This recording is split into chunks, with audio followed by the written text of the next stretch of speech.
সেদিন শাশুড়ির কাছে আমার ননদ তরিকে দেখলাম অনলাইনে দেখা এক তসর শাড়ির জন্য বায়না করছে। আমি তখন বাসন মাজতেছিলাম। মেয়েটা বলছে এই পুজোতে তার ওই শাড়িটাই লাগবে। আমি বাসন মাজা শেষ করে রুমে চলে আসলাম টেবিল গুছিয়ে রাখতে। এ বাড়িতে আমার প্রথম পুজো, তবুও নেই কোনো আমেজ, কারণ দেশের অবস্থা ভালো না। কখন কোথা থেকে কোন খারাপ খবর আসে আতঙ্কে থাকি। অভ্রর ব্যবসাটা ইদানিং ভালো যাচ্ছে না।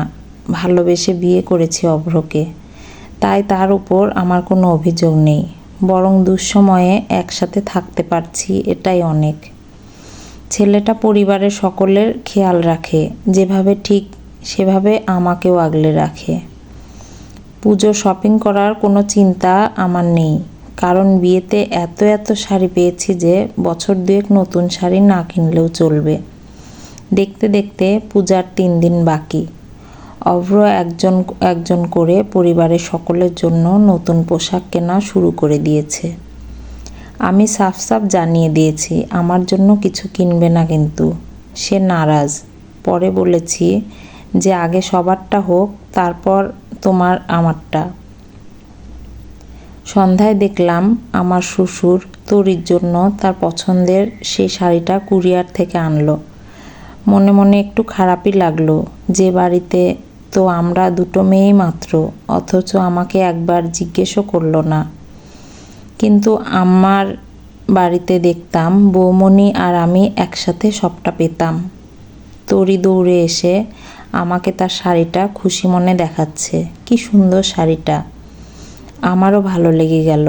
তরি আমাকে বলেছিল যে তার দাদা তাকে আরও 2টো ড্রেস কিনে দেবে বলেছে। পরের দিন সকালে স্নান সেরে রুমে এসে দেখি বিছানার উপর রাখা একটা প্যাকেট। আমি ভাবলাম অভ্র হয়তো আমার জন্য কোনো সারপ্রাইজ রেখে গেছে বাইরে যাওয়ার আগে। ভাবলাম এ কি পাগলামো করে ছেলেটা।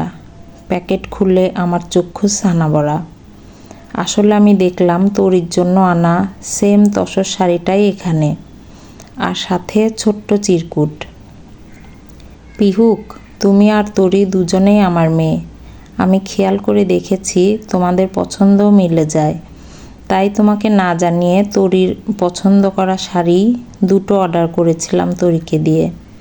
পছন্দ হোক আর না হোক, অষ্টমীর সকালে আমি 2 মেয়েকে এক শাড়িতেই দেখতে চাই। তোমার মামনি।